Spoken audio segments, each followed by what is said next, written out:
Nós estamos aqui no capítulo 17, certo? Vamos começar a estudar o capítulo 17, vamos começar a falar um pouco sobre esse capítulo. É um capítulo muito, mas muito conhecido. É um capítulo pelo qual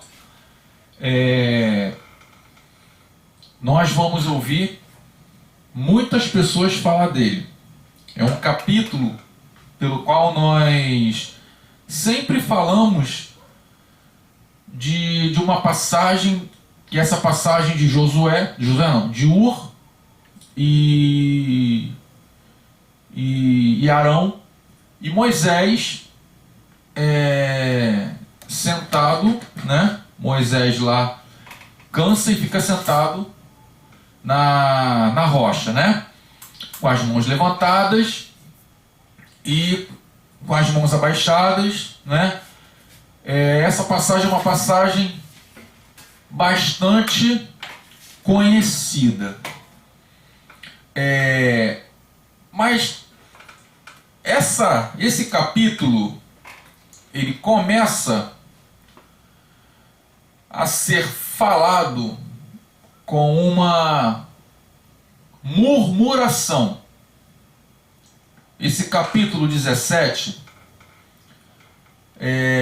Deus ele pede para Moisés escrever, Moisés vai escrevendo e ele começa com uma murmuração. Lá no versículo 1, né, fala que toda a comunidade de Israel partiu do deserto de Sim, onde eles estavam no capítulo 16, né? E avançou aos poucos conforme a instrução do Senhor. E acamparam em Refidim. E ali não havia água para beber. E o povo, mais uma vez, murmurou, reclamou, e foi até Moisés e reclamou com Moisés, e Moisés, até ele fala, né? Esse povo está murmurando e eu posso ser, estou assim conjecturando, gente, para que vocês entendam, eu posso ser apedrejado. E assim, é muito, como é que eu vou falar para vocês? É muito, não é complicado, mas é uma coisa que chama muito a nossa atenção, né? Que em todos os aspectos dessa passagem, do capítulo 17, nós, no início, nós vamos ver eles passando por uma aflição, e logo em seguida tem uma guerra. Nós vamos ver esse povo indo para a batalha, guerreando, sem ter nenhuma experiência, sem ter assim nenhum tato para a batalha. Mas nós vamos estudar esse texto, esse capítulo, por partes. Eu vou pedir para a Vanessa ler para mim do versículo 1 ao versículo 7. Você pode ler, Vanessa, para mim do versículo 1 ao versículo 7? Amém. Estou sem óculos aqui, se eu errar, me perdoe. Tem problema não. Depois, toda a congregação dos filhos de Israel partiu do deserto de Sim pelas suas jornadas, segundo o mandamento do Senhor, e acamparam em Refidim, e não havia ali água para o povo beber. Então, contendeu o povo com Moisés e disse: dai-nos água para beber. E Moisés lhe disse: por que contendeis comigo?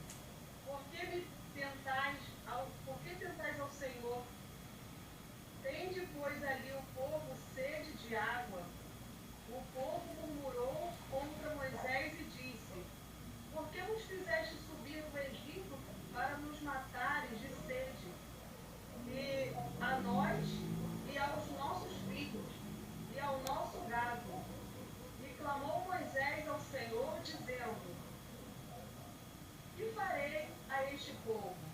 Daqui a pouco me apedrejarão. Então disse o Senhor a Moisés: passa diante do povo e toma contigo alguns dos anciões de Israel e toma na sua mão a sua vara, com que feriste o rio, e vai. Até aqui? Não, até o 7. Até o 7? Isso.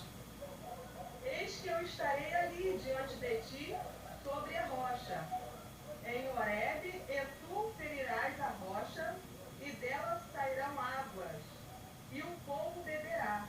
E Moisés assim o fez diante dos olhos dos anciões de Israel, e chamou o nome daquele lugar. Só um instante. A letra da Bíblia de Henrique está estranha aqui. Massá. Isso. Massá e Meribá. Tá certo isso? Isso. Não, é isso mesmo. Por causa da contenda dos filhos de Israel, e porque tentaram ao Senhor, dizendo: está o Senhor no meio de nós ou não? Está o Senhor no meio de nós ou não? Amém. Então, esse capítulo, ele é dividido em duas partes.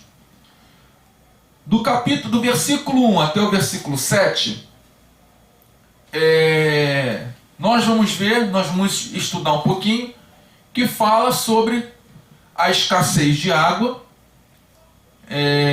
que mais uma vez o povo sentiu sede, e o povo foi murmurar novamente diante de Moisés. O povo, mais uma vez, não creu, não acreditou no poder de Deus e foi, mais uma vez, murmurar. Certo? O povo, mais uma vez eu vou tocar nesse assunto, viu grandes feitos, o povo viu grande poder, o povo viu coisas grandiosas sendo feitas no meio deles, e mesmo assim o povo não acreditou.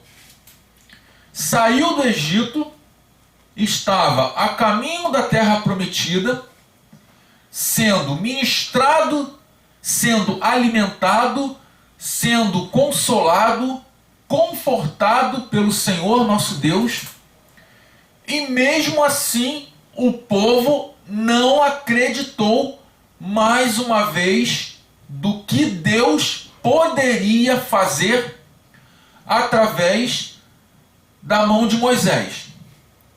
Aí nós vamos ver aqui em alguns versículos, que é próprio no versículo 2, que eles foram lá e no meu fala que eles começaram a discutir com Moisés, eles começaram a contender, entrar em contenda com Moisés, e Moisés até acha, ou ele pensa, que ele poderia até ser apedrejado. Gente,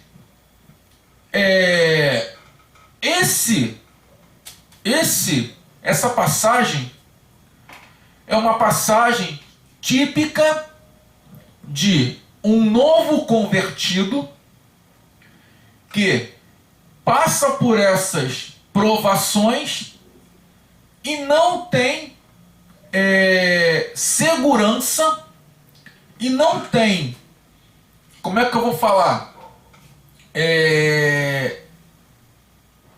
Assim, ainda não teve certeza no Deus que ele serve. Essa passagem dos versículos 1 ao 7 é uma passagem específica de pessoas que estão na igreja, e ainda duvida do poder de Deus. Gente, vou falar para vocês, eles passaram, viram os milagres, viram tudo acontecendo. Mais uma vez eu vou enfatizar, ver chuva de pedra, que não eram pedras normais, eram pedras grandiosas, e não eram granizo, porque o granizo é pedra de gelo. A chuva de pedra que caiu do céu eram pedras, pedra de areia. Como é que vai chover areia? Eles viram o mar vermelho se abrir, passaram aos pés enxutos no meio do mar.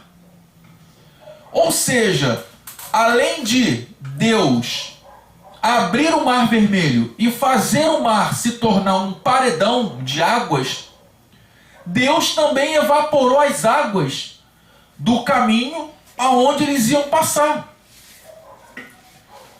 Eles viram o rio Nilo se transformar em um rio de sangue. Ou seja, eles viram várias proezas e vários do poder de Deus. E mesmo assim não acreditou que Deus iria dar água. Tem uma parte aqui que fala: Moisés, você nos tirou do Egito para nós morrermos de sede no deserto?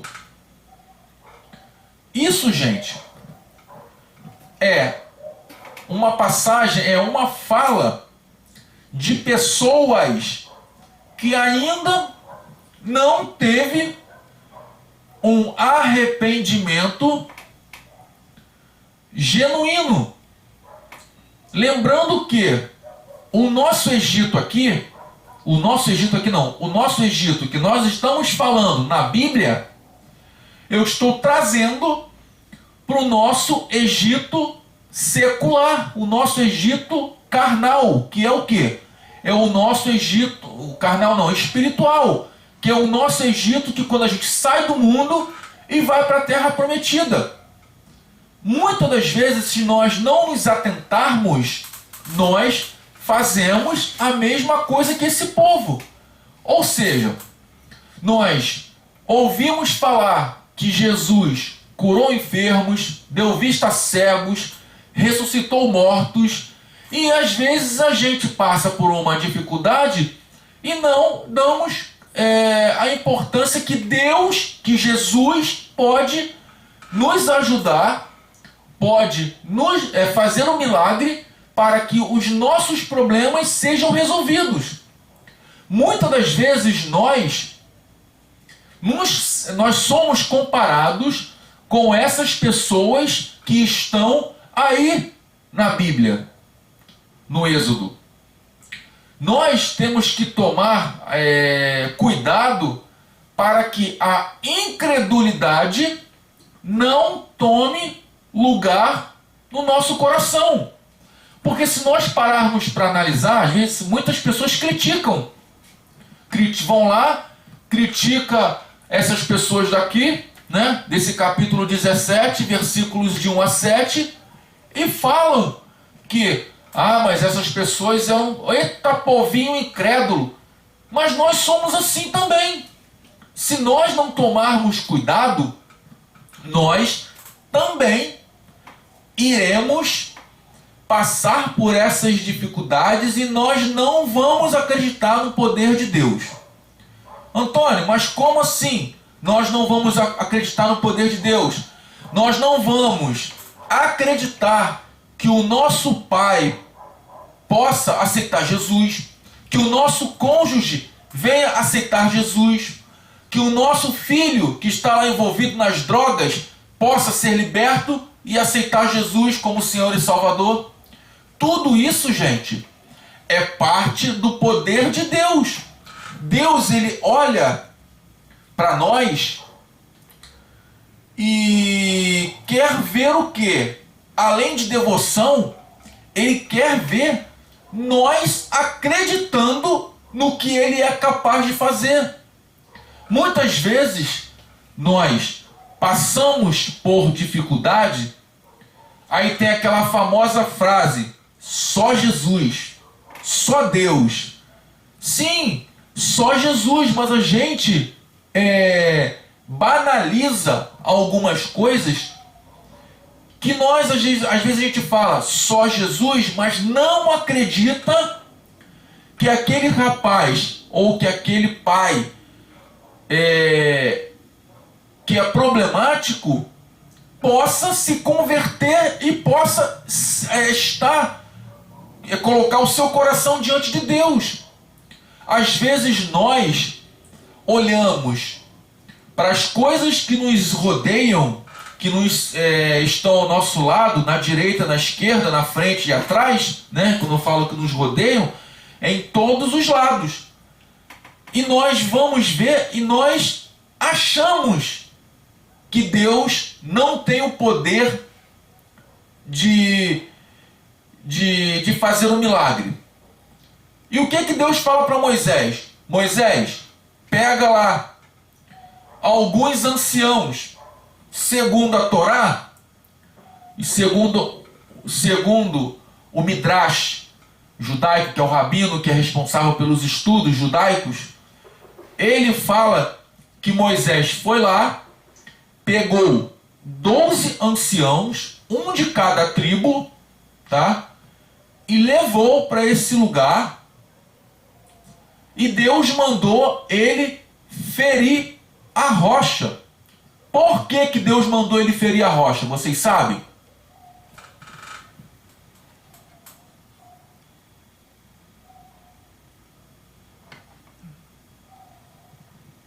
Hein, gente? Vocês sabem por que Deus mandou ele ferir a rocha? Isso aí é água viva, não? Para sair água. Isso. Mas por que Deus mandou ele ferir a rocha? Tem algumas passagens que Deus fala para Moisés. Fala para a rocha. Tem passagem que Deus manda ele bater na rocha. Aqui, Deus mandou ele ferir a rocha. Por quê?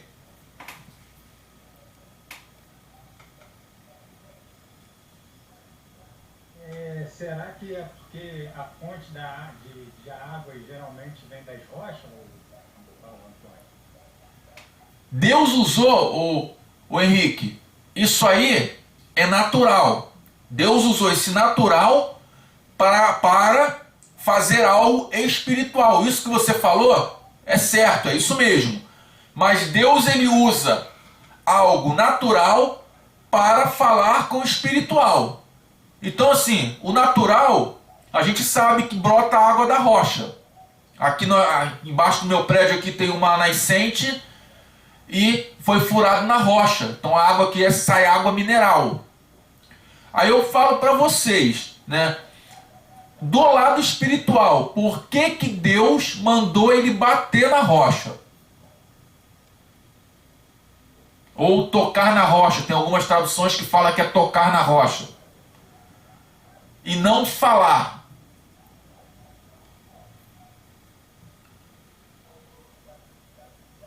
Vocês têm alguma ideia? Jaqueline. Porque Deus feriu a rocha uma vez só. Foi ferido para ferir uma vez só. Sim. E ali representava Jesus. Sim, pastora. A rocha aqui representa a Cristo. A água, quando sai da rocha, representa o quê? Representa vida, representa refrigério, representa algo que você vai beber e você vai saciar sua sede.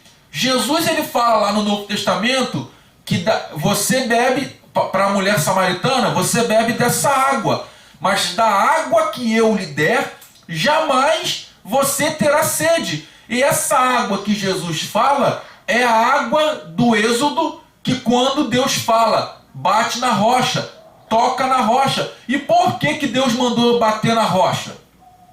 Por quê? Por quê? Em vez de Deus mandar ele falar, por que que Deus manda bater? Vocês sabem? Tem alguma ideia?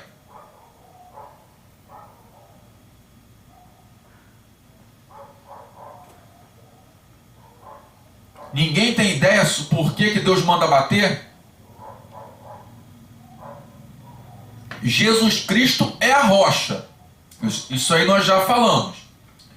A água é o que serve de refrigério.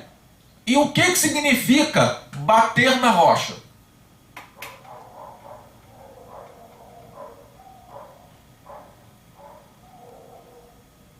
Pode falar, gente. Não é pegadinha, não.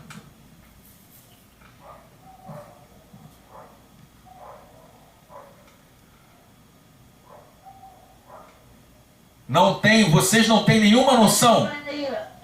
Antônio, Oi, pastor. como que o pastor estava falando aqui com meu filho, aí eu não entendi. Por que que Deus manda bater na rocha? O que significa bater a rocha, ferir a rocha? A rocha é Cristo. A água é o alimento, né, que a gente bebe, que se fica saciado. Então, por que que Deus manda Moisés ferir a rocha? Qual é o ensinamento que Deus está dando para o povo nesse momento? Que seria lembrado para futuras gerações, até o tempo de hoje, né? Que Deus pede para Moisés escrever, que seria lembrado até hoje. O que que isso quer dizer?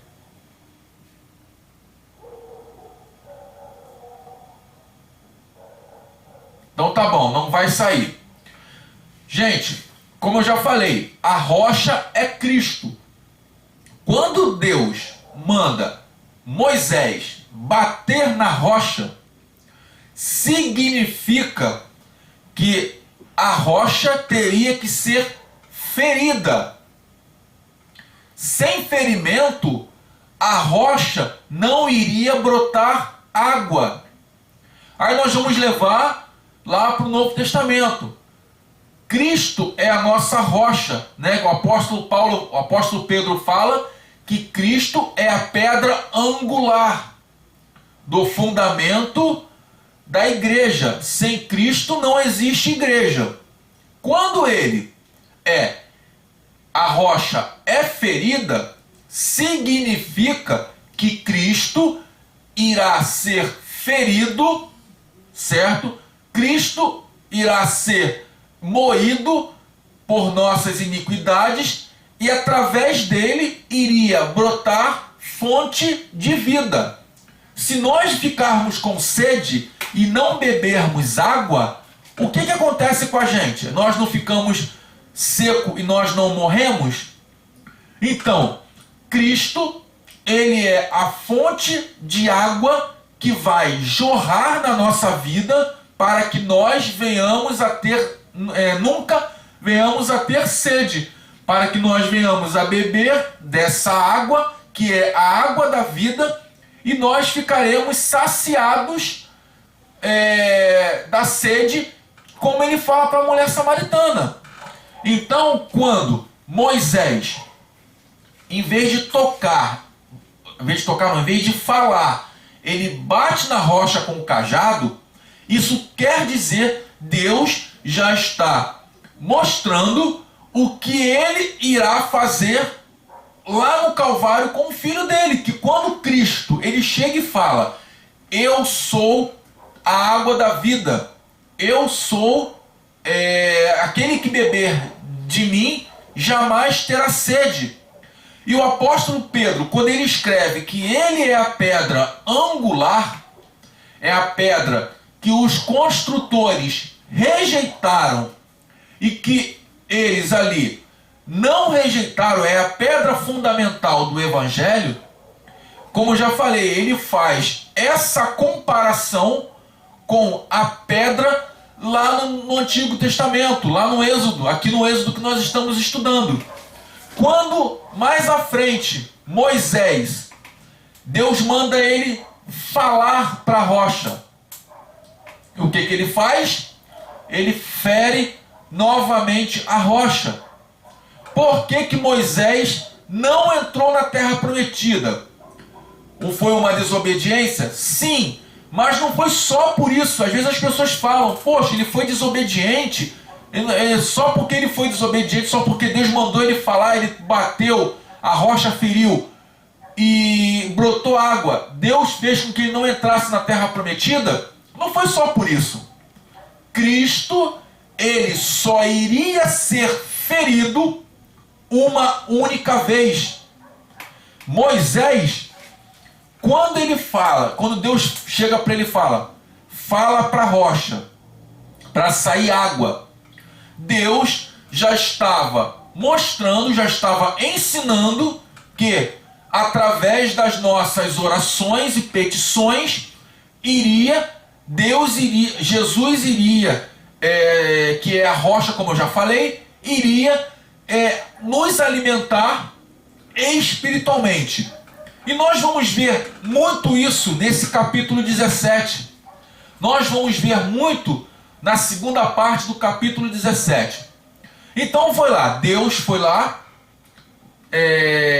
fez o povo. O povo murmurou.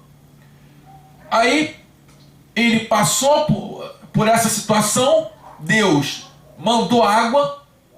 Eles foram lá, beberam água. E Moisés colocou o nome desses lugares.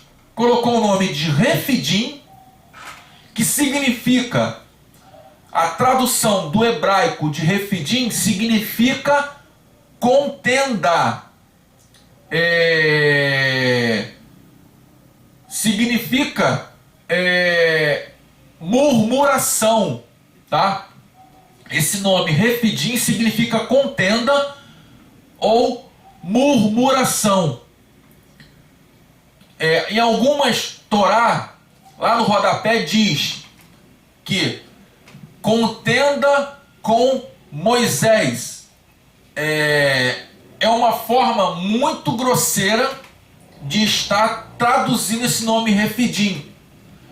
Mas o fato que Refidim significa contenda ou murmuração. Por que contenda ou murmuração, Antônio? No hebraico, acho que eu já falei isso, mas eu vou repetir.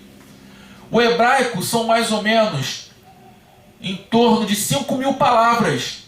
Então, às vezes, para você falar oi para um judeu, você fala shalom, que significa oi, paz, olá, dependendo da forma como você vai se expressar naquele momento.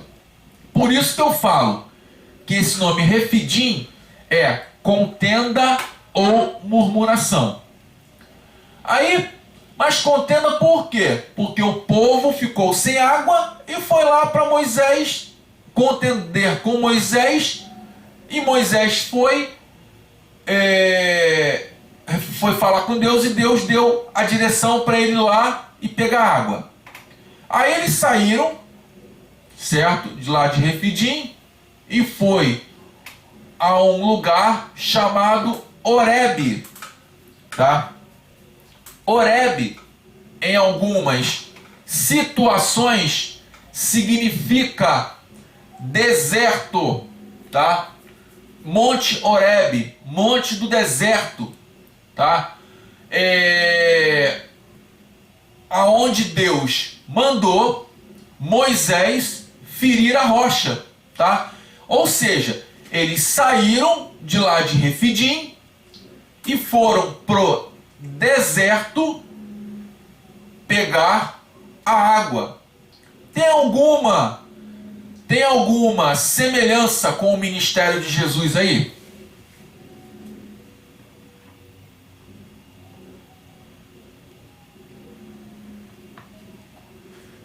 Hein, gente?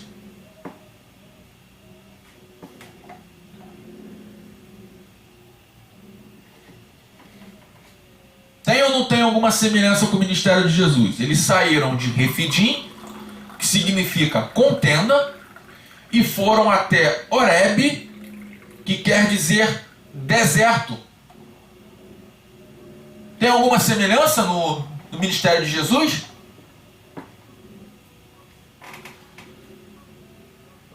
Oi, irmão, pode falar. Eu creio assim, tem a ver se, por exemplo, deserto, no caso, Jesus foi levado, conforme está em Mateus 4, ao deserto, né, para ser tentado. E sobre a água, conforme você citou, né, em João 7, né, sobre ele pedindo água de beber a mulher samaritana. Então, eu creio que tem a ver sempre. Não sei se estou... Não, haver tem. Mas o que acontece? Qual o significado? Preste atenção. Deles saírem da murmuração e irem para o deserto, e lá no deserto Deus dá água. O que isso quer dizer? O que vocês pensam sobre isso? Sair da murmuração, ir para o deserto e Deus dá água no deserto. O que vocês entendem sobre isso?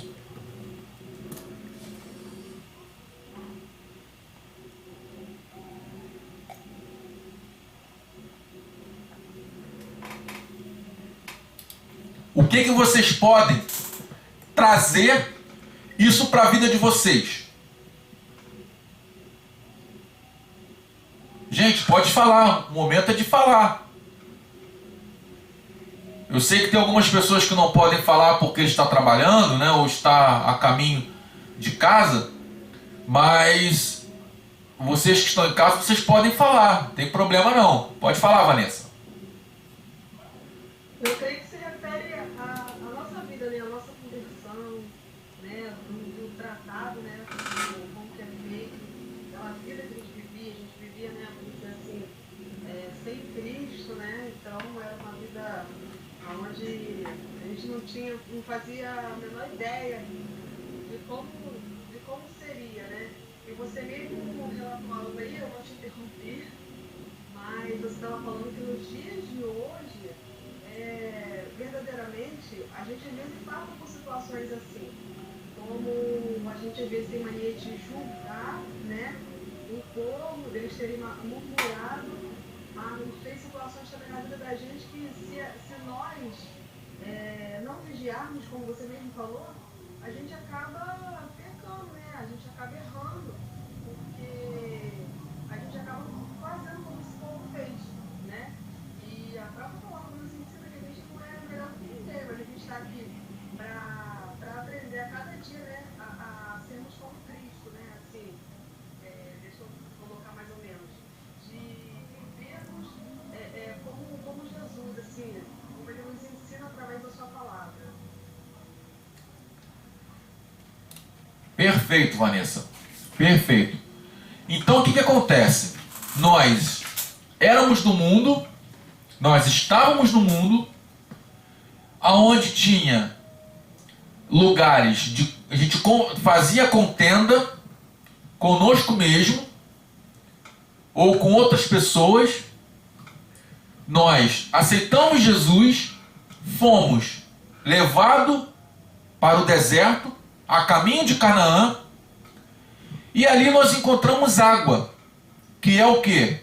A água da vida, que é Cristo, que sai e que brota da rocha. Aí, eles pararam em um lugar chamado Massá. Massá, esse nome Massá, em hebraico, significa tentação. E que também é no deserto. Essa cidade, que é a cidade da tentação, é a cidade cujo nome é Massá, e ali eles foram provados, tiveram várias provações. Eu fico perguntando, eu parei para analisar, quando eu estudei esse capítulo, eu parei para analisar. Tem tudo a ver com o ministério de Jesus. Jesus, ele foi batizado, certo? Antes de começar o seu ministério, ele foi batizado. Do batismo, o Espírito Santo levou ele para o deserto, certo? E lá no deserto, ele foi tentado. Ou seja, ele saiu do Horebe, aliás, do Horebe não, ele saiu do batismo com as águas, foi para o Horebe, do Horebe, que significa deserto, como eu falei, ele foi para Massá, que foi tentado, certo? E dali, o ministério dele começou a fluir, começou o quê? A ser a pessoa que ele é, a essência que ele é. Ele é Deus, mas ao mesmo tempo, quando ele esteve aqui conosco, ele foi homem. Então, quando nós paramos para analisar o Novo Testamento, às vezes a gente pergunta, às vezes a gente se pergunta, gente, por que aconteceu isso? Por que Jesus ele foi para o deserto para ser tentado? Por quê? Porque nós, os seres humanos, somos tentados a todo dia. Então ele tinha que se passar como homem, como ser humano, para sentir todas as provações de que nós sentimos, do que nós passamos. Lá ele sentiu fome, sentiu sede, sentiu frio, porque o deserto sentiu calor, porque o deserto de dia é muito quente e à noite é muito frio. Mas ele teve que passar por tudo isso. E nós, muitas vezes, nós passamos por isso e nós reclamamos, murmuramos.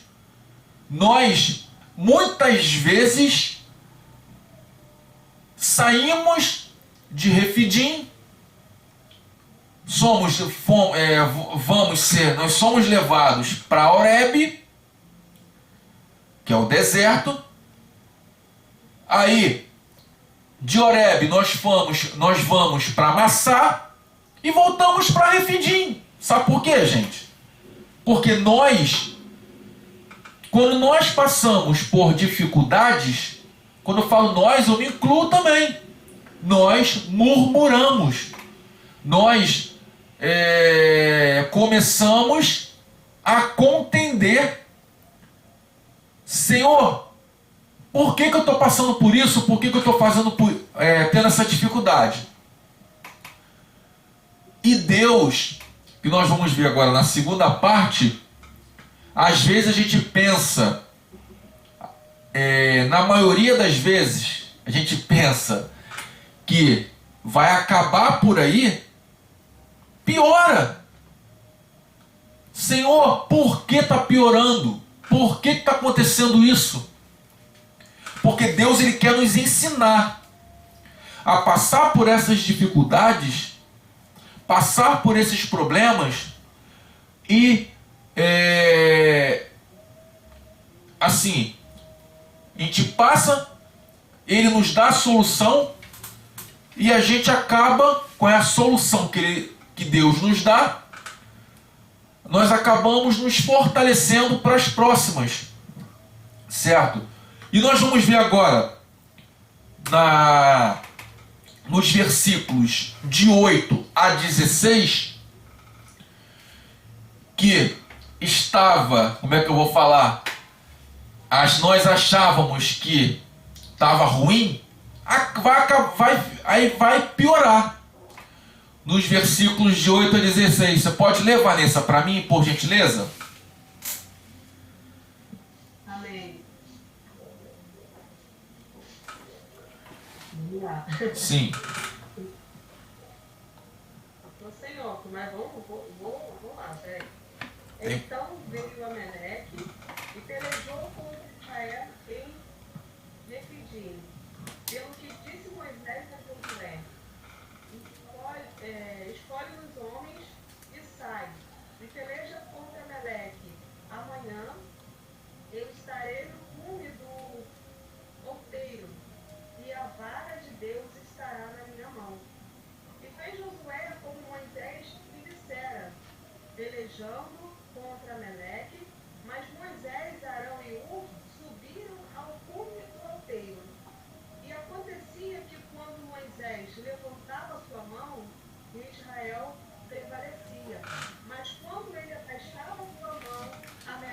prevalecia. É até. Bom, ó, Até o 16. tudo bem. Porém, as mãos de Moisés eram pesadas, por isso tomaram uma pedra e puseram debaixo dele, para assentar-se sobre ela. E Arão e Hur sustentaram as suas mãos, um de um lado e o outro do outro. Assim ficaram as suas mãos firmes até que o sol se pôs. E assim Josué desfez Ameleque e o seu povo a fio de espada.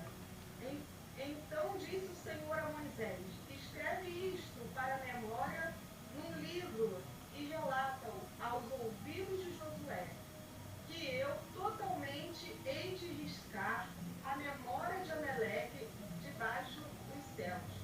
E Moisés edificou um altar e chamou o seu nome: o Senhor é a minha bandeira. E disse: porquanto jurei o Senhor, haverá guerra do Senhor contra Ameleque de geração em geração. Amém.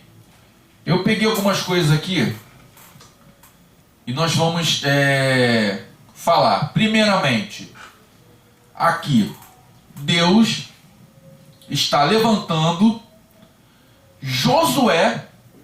É a primeira vez que nós vamos falar do nome de Josué. É aqui. Até então, como uma pessoa, como é que eu vou falar? Que está de frente de uma determinada tarefa. Nós vamos ver lá atrás Josué, mas não com esse nome, Josué. O nome verdadeiro de Josué é Oséias. Aqui nós vamos ver que tem uma passagem bíblica que Deus fala. Eu não sei, isso não está no meu esboço, porque eu não ia falar sobre isso. Está vendo na minha cabeça agora, para eu falar para vocês. Que Deus muda o nome de Josué, de Oséias, para Josué. O nome Josué vem do hebraico Yoshua, que significa Jeová é salvação, que tem o mesmo radical de Yeshua, que é o nome de Jesus, tá? Aqui Deus está levantando Josué para ser o quê? O líder do exército de Israel. Nós vamos ver algumas passagens mais à frente que Josué cola com Moisés, ou fica junto com Moisés, e ele aparece como servo de Moisés. Na verdade, nós já vamos começar a ver aqui, daqui para frente, Deus preparando Josué para ser um líder, tá? E ser o sucessor de Moisés. Não vou dizer para vocês que aqui Deus já sabia que Moisés não ia entrar na terra prometida, porque Deus, ele sabe de todas as coisas, conhece todas as coisas e está presente em todos os lugares e tem todo o poder. Eu não estou dizendo aqui para vocês que Deus já sabia, assim, que Moisés iria pecar, que Moisés iria errar e que Josué iria assumir o lugar de Moisés. Não estou dizendo isso, que nós vamos estudar com mais detalhes sobre isso.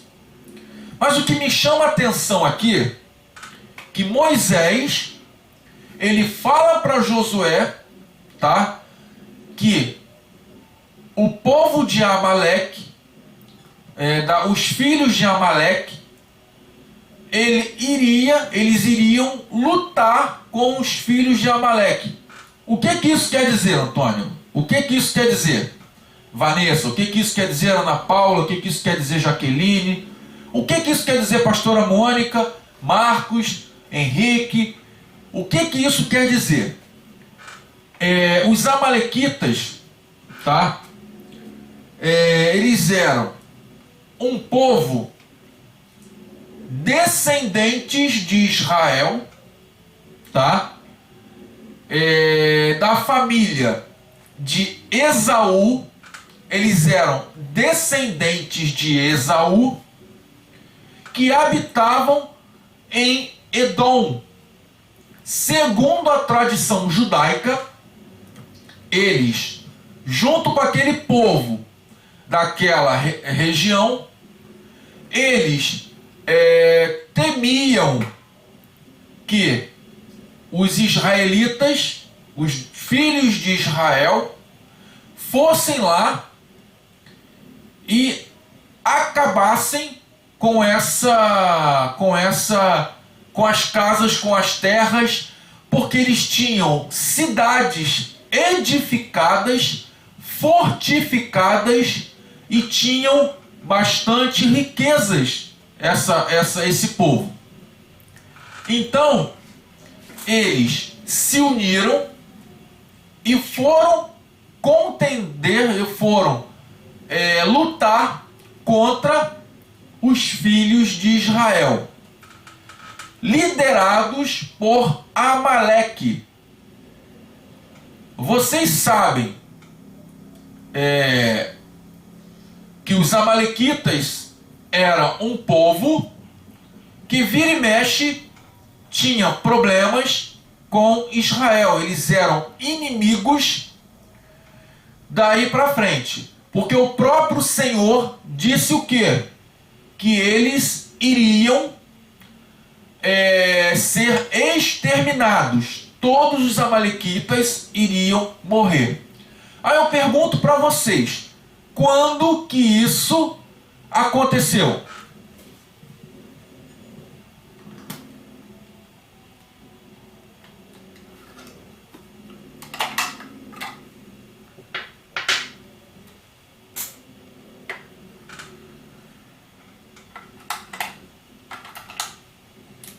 Vocês não têm conhecimento algum, não têm noção nenhuma de quando isso aconteceu?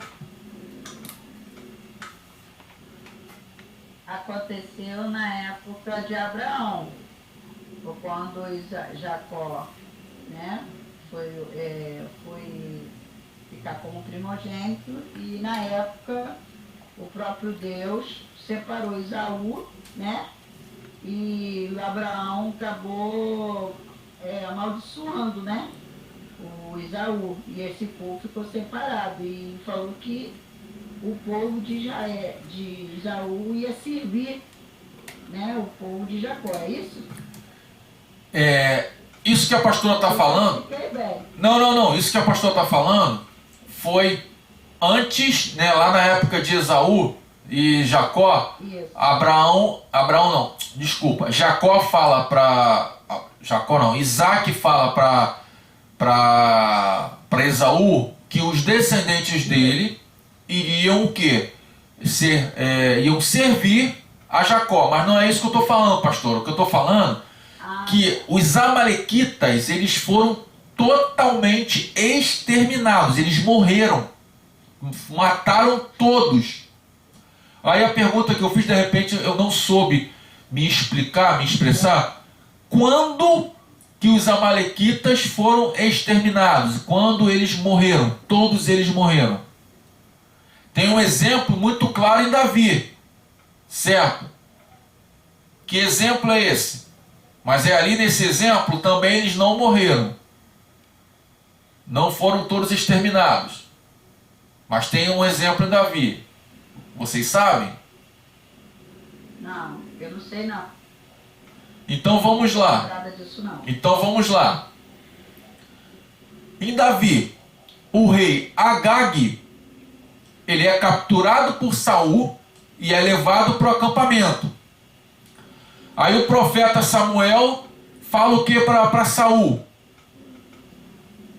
É melhor obedecer a palavra de Deus, que Deus havia falado, que era para contender com eles e era para matar todos os amalequitas, não era para ficar nenhum. Aí o que Saul fez? Pegou, aprisionou o rei Agag e levou para o acampamento como troféu. Samuel vai e mata o rei Agag, que era o rei dos amalequitas. Mas não foi aí, nesse período, que matou todos os amalequitas. Ainda tinham seus descendentes. Os amalequitas, eles só foram exterminados lá quando Ester, no episódio que o rei Assuero deu plenos poderes a Haamã, e Haamã fez com que assinou um decreto para que exterminassem todos os judeus. Haamã, ele era um amalequita, ele veio da descendência de Amaleque, e quando eles descobriram essa tramóia, todos os filhos de Haamã, inclusive ele, foram exterminados. Ali naquele momento, cumpriu-se a palavra de Deus, dizendo que todos os amalequitas iriam ser mortos, iriam morrer. Mas isso aí não é tão importante. É só um dado para que vocês tenham ciência de quando foi. Mas o que eu quero dizer aqui, nesses versículos de 8 a 16, que houve uma batalha, Josué, de madrugada, estava se preparando para a guerra, certo? Moisés estava com ele. Segundo a tradição, Moisés passou para o povo, os filhos de Israel, táticas de guerra, tá? Porque era um povo que era escravo e eles não sabiam como se portar numa guerra. Então, nesse período, pela madrugada, Moisés passou para eles todas essas táticas de guerra. Pela manhã, eles foram guerrear. E segundo a palavra,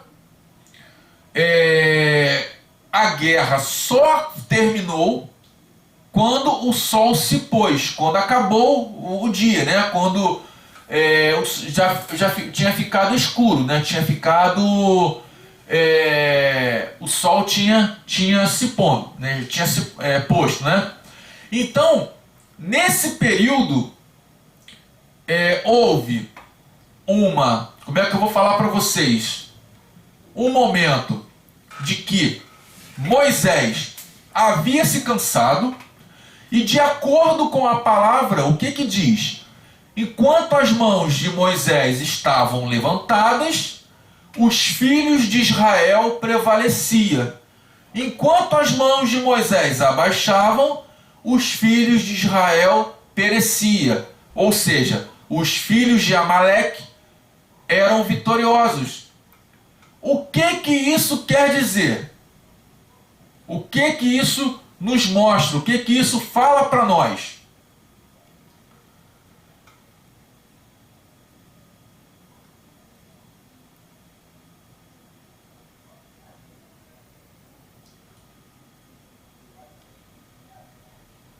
Ninguém tem nada o que falar? Ninguém sabe o que isso quer dizer para a nossa vida?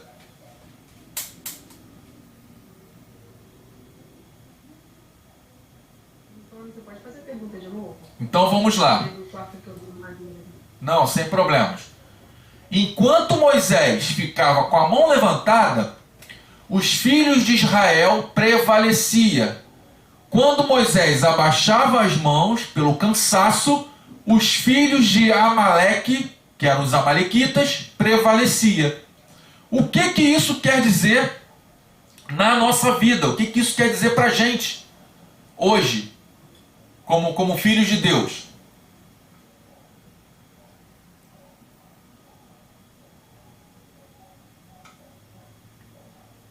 Qual é o poder?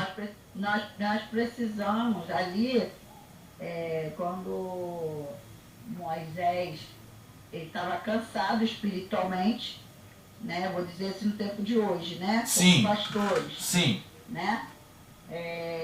A gente enfrenta muita batalha, muitas orações, são muitas cargas, são muitos problemas, ajuda, é aconselhamento. sim, Muitas das vezes a gente entra numa batalha de oração, a gente fica cansado. Sim. Tanto que toda vez que Alexandre ia pregar, né, no final da pregação, quando ele subia, né, para a nossa casa, Alexandre estava morto de cansado. Sim. Parecia que as forças dele saíam todinha.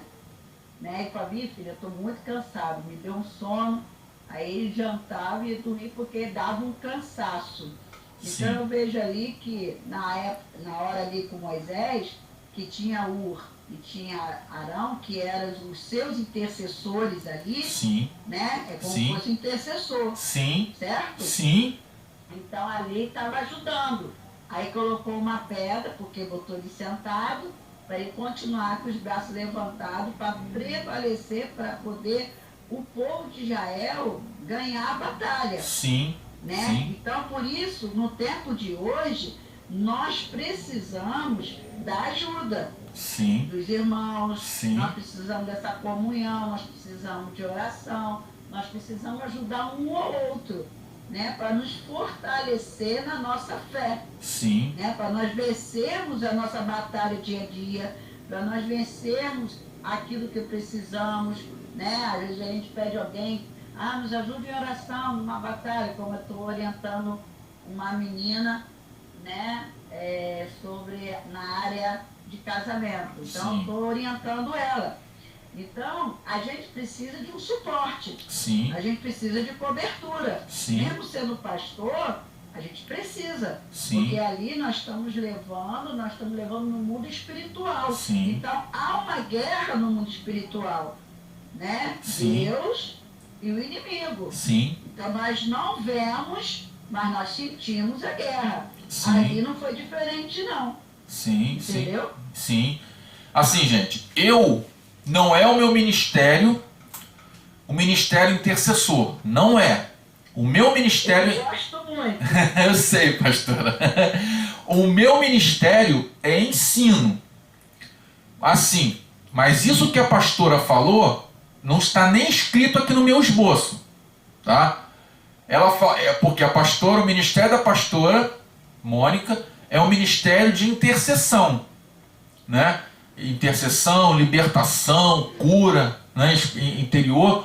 Não é o meu ministério. O meu ministério, como eu falei, é de ensino. Então, eu vou trazer para vocês a luz do ensino, certo? Mas isso que ela falou, concordo plenamente com tudo que ela disse, tá? Aí, Moisés, ele é o quê? Eu vou trazer o termo para a gente. Somos nós. Moisés, ele veio da tribo de quem? Da tribo de Levi. Ele era um levita, irmão de Arão, filho de Anrão, certo? E Anrão era um levita. Nós estudamos lá atrás, lá nos primeiros capítulos, que fala sobre isso. Ur e Arão era o sumo sacerdote, certo? Escolhido por Deus. Moisés, ele era o líder, mas Arão, ele era o sumo sacerdote.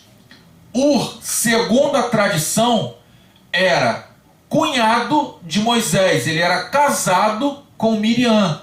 Então, gente, as pessoas falam que Miriam morreu sem casar, é mentira, tá? Isso aí é uma coisa que falam que não tá... mas a Bíblia não fala do marido de Miriam. Mas segundo a tradição, ele era casado com Miriam. Então, vamos lá. Amaleque, os filhos de Amaleque, que era da descendência de Esaú, simboliza quem na nossa vida hoje? O que eu falei, que Arão é o sumo sacerdote, certo? Vamos supor, vou pegar o exemplo do pastor, nosso pastor.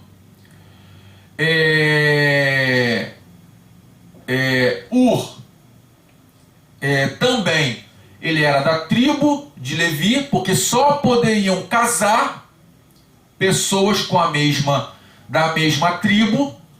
Foi uma lei que depois ela se concretizou, ela se firmou, né? Miriam é da tribo de Levi, Moisés é da tribo de Levi.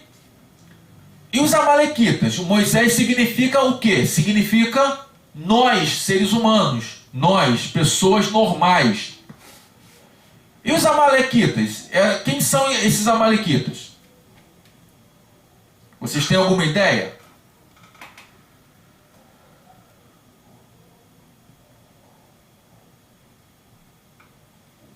Hein, gente? O inimigo das nossas almas. Que representa o inimigo. Sim, mas é o diabo ou os não crentes? Pode falar, O pastor. diabo, né? A pastora acha que é o diabo, certo?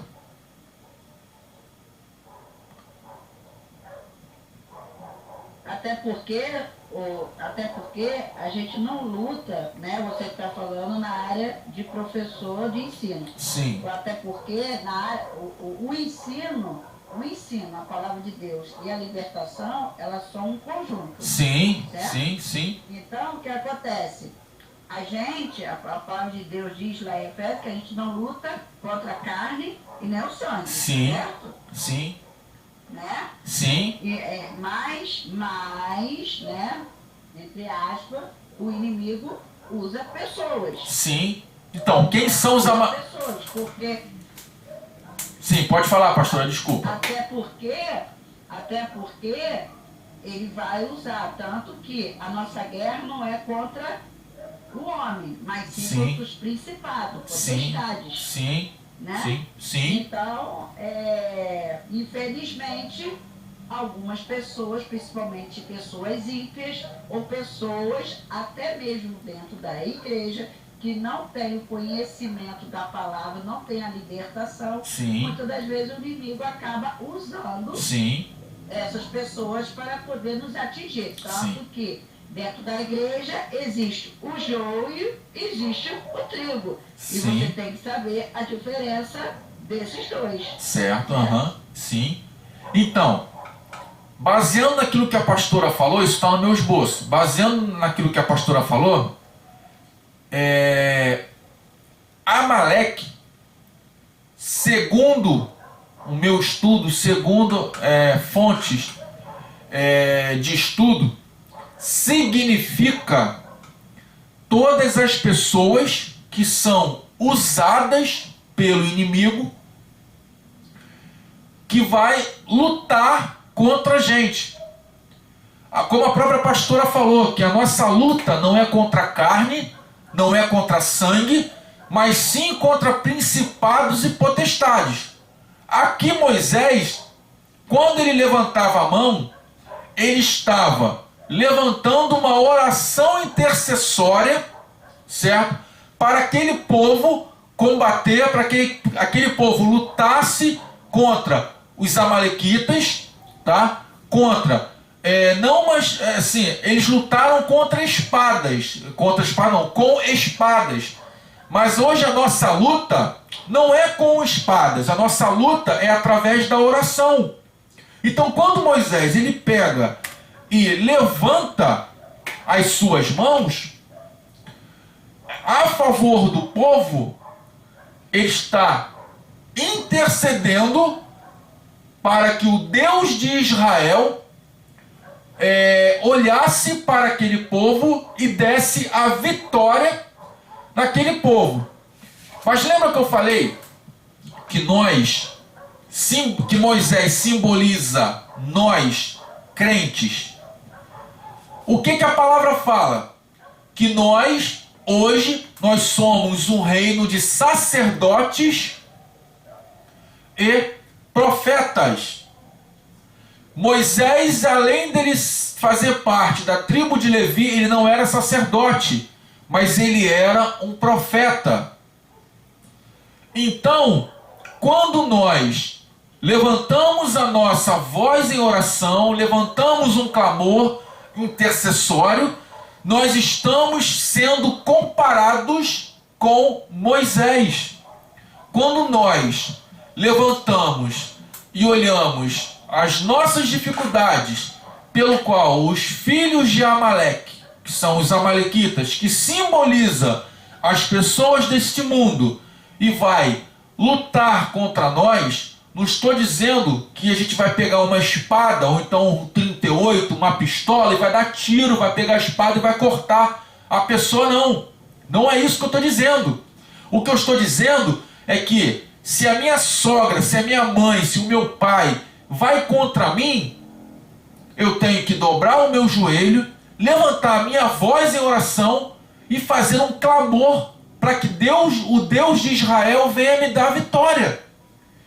E Moisés, ele fez isso num período que, quando ele cansou o povo de Amaleque, os amalequitas, que simboliza este mundo, prevalecia.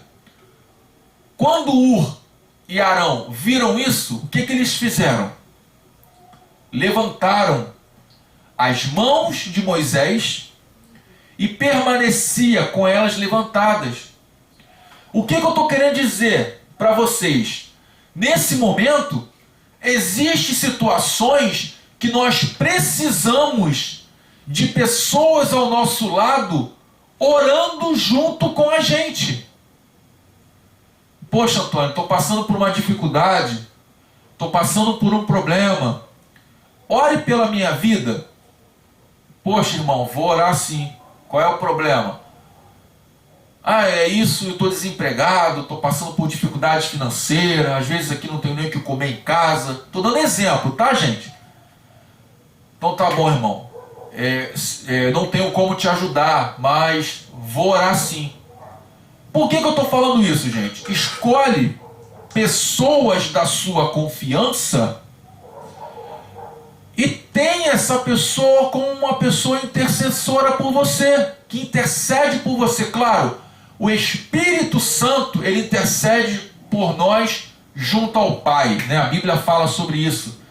Mas nós temos que ter pessoas que orem junto com a gente, que nos fortaleça, que nos dê, não é ânimo, mas que esteja junto com a gente, intercedendo, colocando a nossa vida diante do Pai e orando por nós. Quando eu falo isso, nós paramos para analisar e vamos ver que Moisés, ele fez isso com o povo. Imagina só, se o povo fosse para a guerra e não tivesse uma oração intercessória, não tivesse alguém intercedendo por eles, o que iria acontecer? Todos iriam perecer. Era um povo que não tinha nenhuma experiência com guerra, era um povo escravo, e Moisés colocou o quê? A sua vida à disposição daquele povo para esse povo se tornar vitorioso. Então eu falo para vocês, chame alguém de confiança, irmão, ora por mim, eu estou passando assim, ora por mim que eu estou passando por essa dificuldade. E você vai ver o milagre agindo na sua vida agora, né? Você pedir para o irmão orar e não orar. Que aí também Deus pode até fazer a obra por causa do irmão, mas você também tem que orar. E essa passagem tem alguns paralelos. Eu vou dizer 4. O primeiro paralelo: a natureza da carne vem lutar contra o espírito, ou seja, a nossa natureza vai lutar contra o espírito depois que ele recebe a conversão. Ou seja, a nossa natureza, olhando para o mundo espiritual, ela luta contra o espírito, luta contra a carne. Quando nós somos novos convertidos, ou até mesmo velho na fé, às vezes a gente deseja algo que é da nossa carne, ou às vezes a gente até faz, tipo, meu cunhado brigou comigo, eu vou bater na mesma moeda que ele bateu em mim. Isso é o quê? É a luta da carne contra o espírito. A Bíblia fala o quê? Se bateu na sua face, vira a outra. Quando eu falo isso, eu falo de mim também, porque eu sou também, eu tenho esses problemas, certo? Quando eu falo em relação a algumas coisas que está acontecendo aqui no Antigo Testamento, Jesus ele fazia também lá no Novo Testamento. O segundo paralelo: Deus jurou que haverá guerra contra a carne e o espírito até a nossa vinda, até a nossa ida para a glória, de geração em geração. Certo? Eu vou até mais além. A nossa carne, certo, são os amalequitas. O nosso espírito é Josué. Então, Josué vai lutar contra os amalequitas até que extermine toda a geração dos amalequitas. Então, gente, isso que acontece às vezes com a gente, não acontece só com o Antônio, não acontece só com a Vanessa, só com o Marcos. Acontece com todo ser humano, seja ele cristão ou não. Então, a nossa natureza, ela tem que morrer a cada dia. Pode ser pastor, apóstolo, evangelista, qualquer um tem que morrer todo dia a nossa natureza, porque é uma natureza caída, certo? Terceiro aspecto, terceiro ponto, terceiro paralelo: a natureza carnal sempre estará presente na vida do crente até a morte ou até o arrebatamento da igreja. Foi o que eu falei antes. A nossa natureza é uma natureza caída, é uma natureza pecaminosa. E nós vamos ter essa natureza até que nós venhamos a ser arrebatados, até que nós venhamos a morrer ou ir para a glória. Tá? Então nós temos que matar, como eu falei, os amalequitas que estão dentro de nós até a nossa morte ou até a vinda de Jesus. E o quarto e último: o texto apresenta dois meios para triunfarmos sobre a carne: a oração e a palavra de Deus. A oração foi o que Moisés fez, intercedeu, certo, junto ao povo, e o povo prevaleceu. E a palavra de Deus foi o que Deus mandou Moisés escrever para que futuras gerações venham a descobrir ou venham a ler o que Deus havia feito, tá? E para terminar, as palavras "o Senhor é a minha bandeira", que no hebraico é Yehová Nissi, representa um outro nome composto de Deus, tá? Alguém tem alguma pergunta? Tem alguma colocação a fazer, a falar? O momento é agora.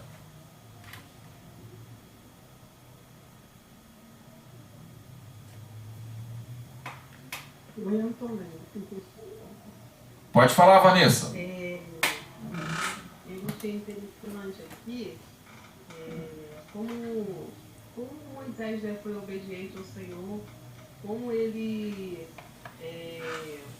mandou, né, que ele, tudo que ele fizesse, com quem ele iria para essa batalha, as pessoas que ele iria chamar, o que José deveria fazer.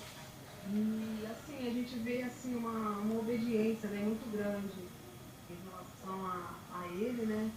E também uma dependência, né, vamos dizer assim, do Senhor para aquela situação, né? Naquela batalha ali, a todo momento, né? E assim, para nossa vida também, né? Foram momentos de fé, né? Nesse apocalipse que muitos não sabiam nem pegar nas armas. Eu acredito que eles devem ter treinado o povo assim mais ou menos para tentar segurar. E eles foram com fé, um povo assim que foi ali com fé para aquela batalha ali. E eu admiro assim, né, ouvindo você falar, tudo que foi falado, que a pastora falou, e eu vejo assim, né, essa obediência e essa dependência, né, de Moisés assim, ao Senhor. Sim, sim. Mais alguém quer falar alguma coisa? Pastora, Ana Paula, Jaqueline, Marcos, fique à vontade. Nós temos tempo suficiente para isso.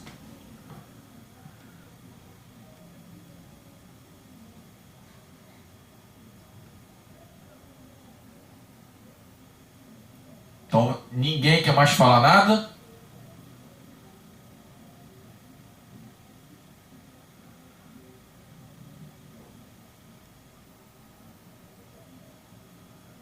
Gente, então eu vou terminar a aula, tá bom?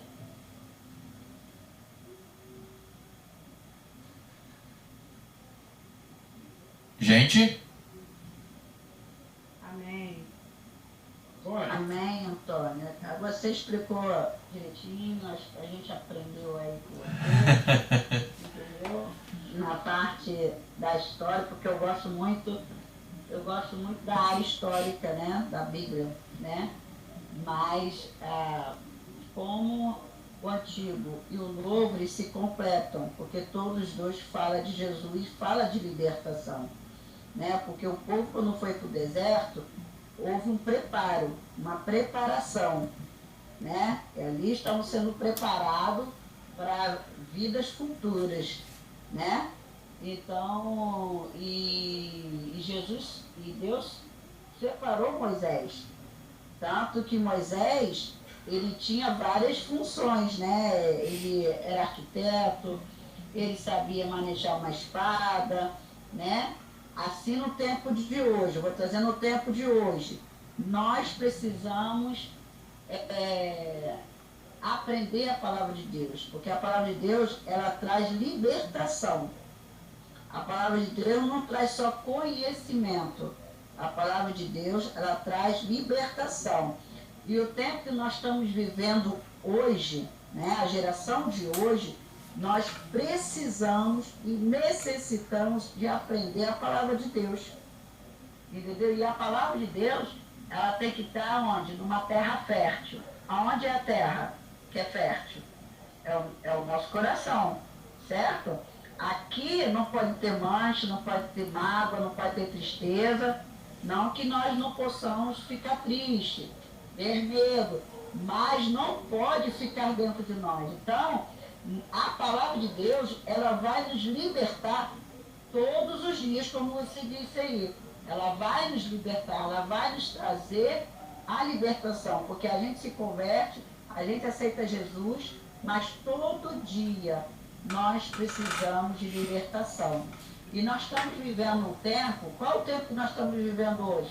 Tempo de ansiedade, tempo de depressão. As pessoas hoje estão vivendo aceleradas, as pessoas hoje estão assim, está havendo muita separação, está havendo muita destruição na família.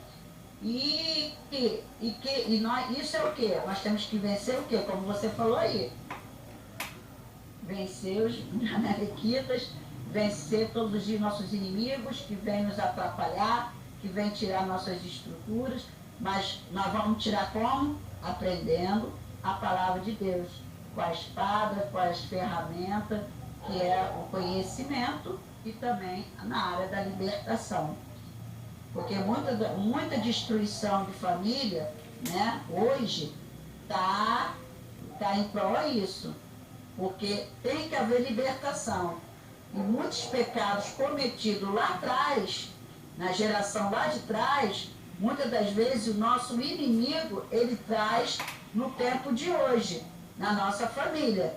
Então nós temos que conhecer a palavra, entender, para poder haver libertação nas nossas vidas.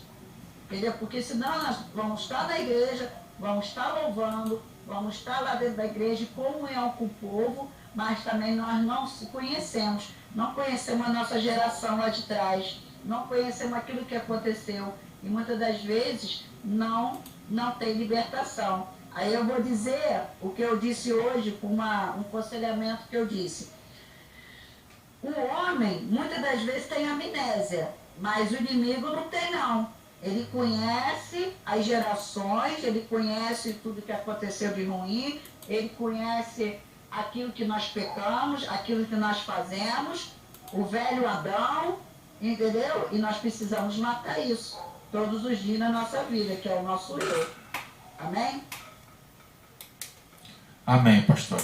Inclusive, eu não sei se eu falei, mas os amalequitas, Amaleque, simboliza pra gente a descendência caída de Adão, tá?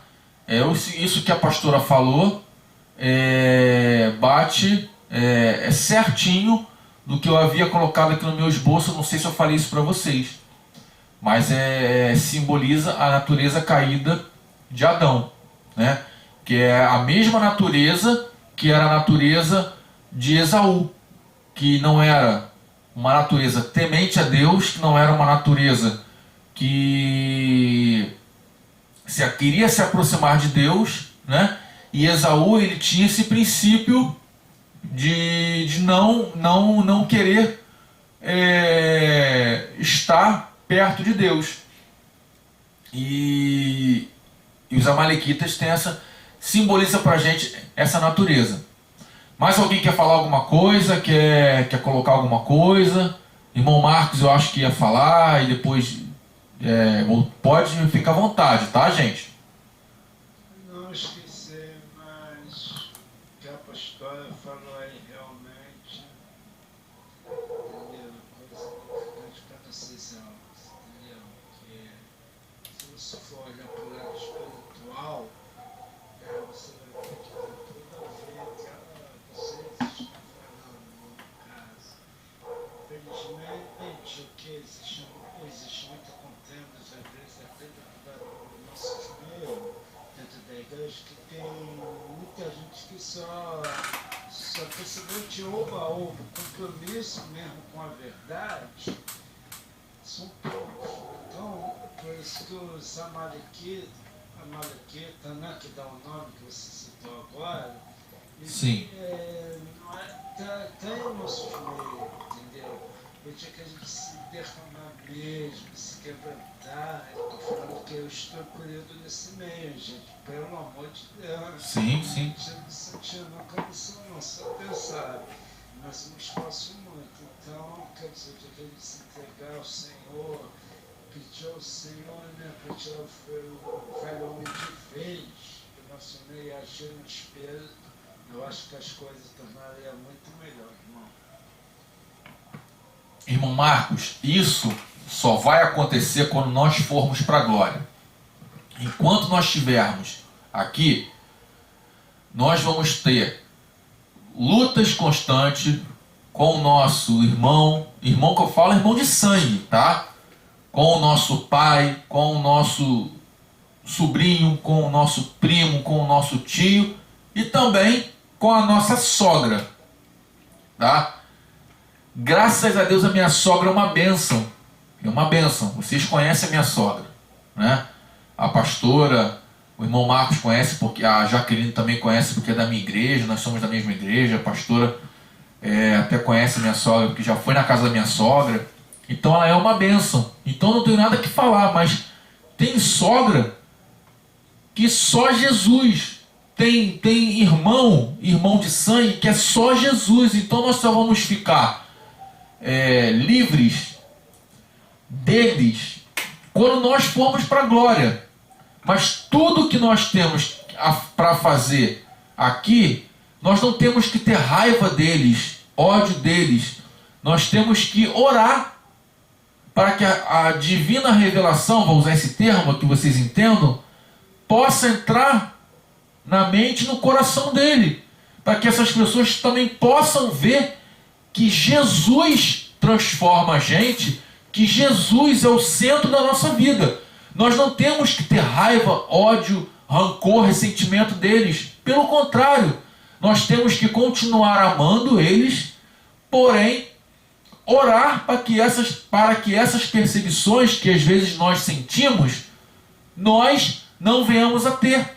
Quer ver? Vou dar um exemplo. Meu pai, quando eu fui me batizar, lá em 2002, mais ou menos 2002, 2001, eu me batizei.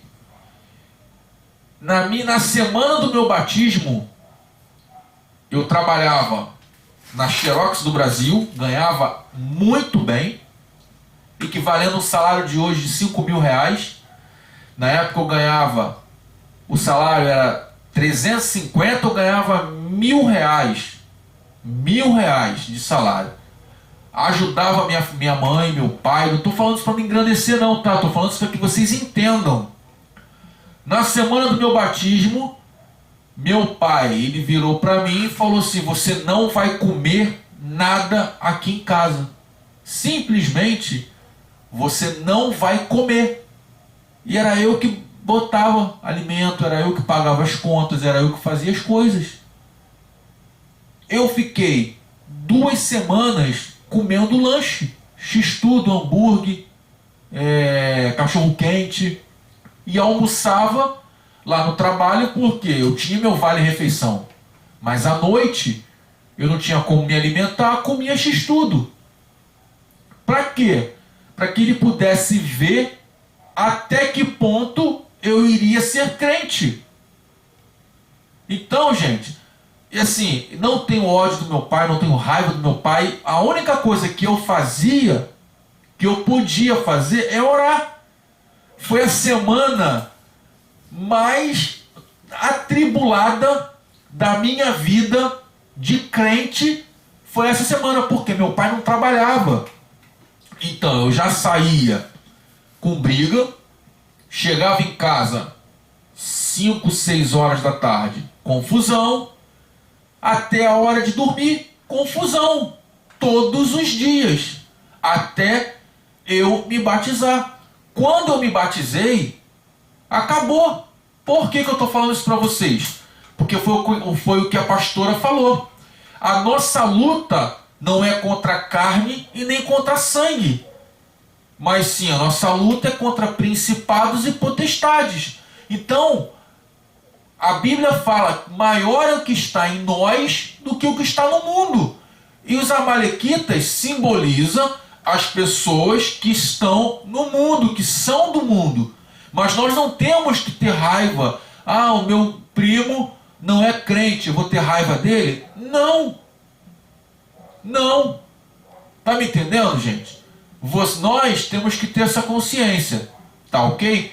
Então, gente, ó, eu vou estar encerrando a aula. Eu vou pedir para a pastora orar para que a gente possa encerrar a aula, tá bom? E se vocês quiserem conversar, bater papo, trocar uma ideia, tá? A gente pode conversar depois ou lá no grupo. Eu gosto muito que vocês postem essas coisas no grupo. A Ana Paula, vocês podem postar, pastora, vocês podem postar. O nosso grupo é para isso mesmo. Eu só não iria gostar se colocasse política, colocasse vendo Avon, vendo Mary Kay, vendo, aí não, certo? Eu vendo algumas coisas e eu não posto nada, e o grupo não é para isso. Mas eu gosto muito que vocês postem essas coisas, que é para enriquecer a minha vida. Às vezes eu não respondo, às vezes eu não,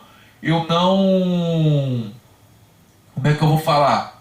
Eu não dou nenhum sinal, mas eu leio todas as postagens, eu leio tudo que vocês colocam, vejo tudo que vocês falam. Gosto muito dessa interação, gosto muito disso que a gente está fazendo. E se o Henrique quiser entrar no grupo, Henrique, você me passa teu telefone, que aí você vê junto com a Vanessa, mas você vê as coisas que estão sendo colocadas também, que é para edificar a nossa vida, tá bom? Então, gente, Amém, amém. tá bom? Pode deixar. Pode falar, Ana Paula. Oi, pastor. Pode falar. Tá me ouvindo? Tô sim, tô te ouvindo sim. Tá me ouvindo? Tô sim, tô ouvindo sim. Uma colocação nesse estudo que foi tremendo foi sobre a incredulidade que o senhor falou. Sobre a incredulidade. E eu estava hoje, pela manhã, eu estava meditando no livro Hebreus, capítulo 3, verso 17, no verso 11